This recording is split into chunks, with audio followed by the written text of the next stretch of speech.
On vit dans un monde qui, à chaque seconde, se bat pour notre attention. C'est une bataille de tous les instants. Et le résultat? Eh bien, on s'inquiète. Pour tout, tout le temps. On se sent dépassé, tiré dans 1000 directions à la fois. Mais, et si la plus grande partie de ce stress n'était qu'une illusion? Et si la clé pour retrouver la paix intérieure avait été découverte il y a 2000 ans? C'est exactement ce qu'on va explorer ensemble. Alors, plongeons dans le vif du sujet. Parce qu'avant de trouver la solution, il faut regarder le problème droit dans les yeux.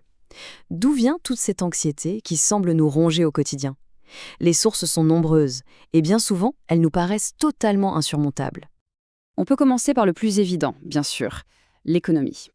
Que ce soit l'inflation qui grignote le pouvoir d'achat, la peur de perdre son travail, ou juste ce sentiment diffus que la situation financière mondiale nous échappe complètement, tout ça, ça crée une sensation d'impuissance.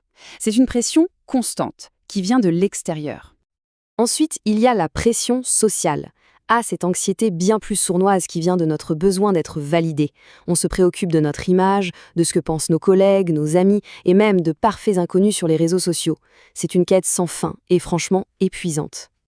Et enfin, il y a le poids du passé. On repasse nos erreurs en boucle, on rejoue des conversations, des décisions, on se refait le match dans notre tête. C'est une perte d'énergie mentale colossale consacrée à des choses qui sont gravées dans le marbre, qu'on ne pourra jamais changer. Et maintenant, attention, voici la question qui change toute la perspective. Et si le vrai problème, ce n'était pas ces événements, l'économie, le regard des autres, le passé, mais notre réaction face à eux? Et si notre stress venait de notre tentative désespérée de vouloir tout contrôler? Tenez-vous bien, certaines études, et surtout de millénaires de sagesse philosophique, suggèrent que près de 90% de notre stress vient de là, de cette énergie dépensée au mauvais endroit. C'est énorme quand on y pense. La quasi-totalité de notre anxiété viendrait du fait qu'on se bat contre des choses sur lesquelles on n'a en réalité aucun pouvoir. Alors, comment on brise ce cycle infernal? Pour ça, on va faire un petit voyage dans le temps. On part il y a près de 2000 ans à la rencontre d'un homme qui a dû faire face à bien pire alors qu'il dirigeait le plus grand empire du monde de l'époque.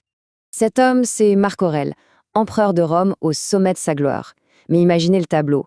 Il a dû gérer des guerres non-stop aux frontières, une épidémie de peste qui a décimé une partie de la population, et même la trahison de ses généraux les plus proches. Pourtant, quand on lit ses écrits personnels, on découvre un homme d'une sérénité quasi surnaturelle. Mais comment c'est possible? Son secret, son arme secrète, c'est ce concept hyper puissant, la dichotomie du contrôle. L'idée est toute simple, mais elle est révolutionnaire. Il s'agit de diviser mentalement tout ce qui nous arrive, chaque pensée, chaque événement, en deux catégories bien distinctes. D'un côté, ce qui dépend entièrement de nous, et de l'autre, ce qui n'en dépend pas du tout. Voyons comment on peut appliquer cet outil mental de manière très concrète. C'est simple, il suffit d'imaginer deux colonnes. C'est un petit exercice qu'on peut faire dans sa tête à n'importe quel moment de la journée pour retrouver sa clarté et surtout son pouvoir d'action.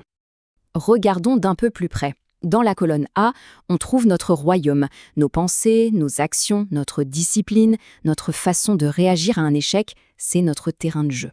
Et dans la colonne B, il y a tout le reste, tout ce qui nous échappe, la météo, le trafic, ce que les autres pensent de nous, et même, attention, le résultat final de nos efforts. Le problème, c'est que la plupart des gens passent leur vie à s'épuiser sur la colonne B. Et c'est là que tout se joue. Le véritable pouvoir, la seule et unique source d'influence qu'on ait sur notre vie, se trouve exclusivement dans la colonne A. En concentrant 100% de notre énergie ici, on ne devient pas insensible aux événements, non, mais on devient invincible dans notre esprit. Pour que cette idée soit encore plus claire, les stoïciens utilisaient une analogie magnifique, celle de l'archer. C'est une métaphore parfaite pour bien comprendre la différence cruciale entre l'intention et le résultat. Pensez au travail de l'archer. Il se décompose en plusieurs étapes qu'il contrôle à 100%.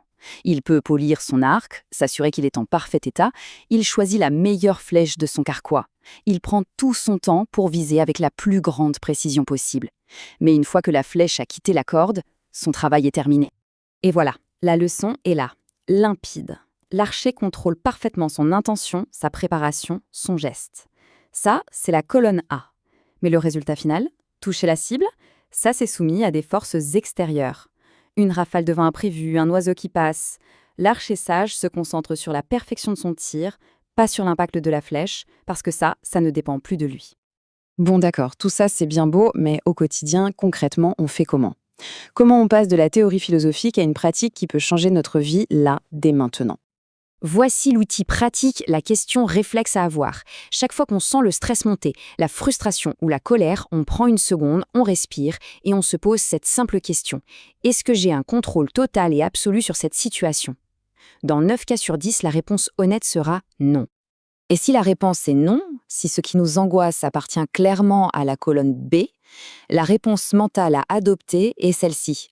Cela ne me regarde pas.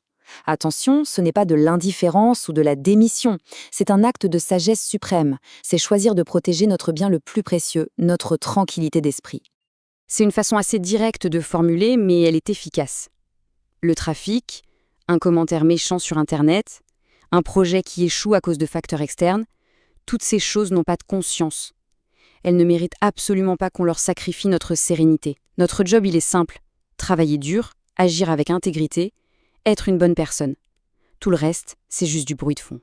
La philosophie, ce n'est pas fait pour être seulement lu dans des livres, c'est fait pour être vécu. Alors pour conclure, un dernier petit exercice, ici et maintenant. Pensez à une chose, une seule, qui génère du stress en ce moment et sur laquelle il n'y a objectivement aucun contrôle. Et décidez, là maintenant, de la placer mentalement dans la colonne B et de lâcher prise. C'est le tout premier pas pour reprendre vraiment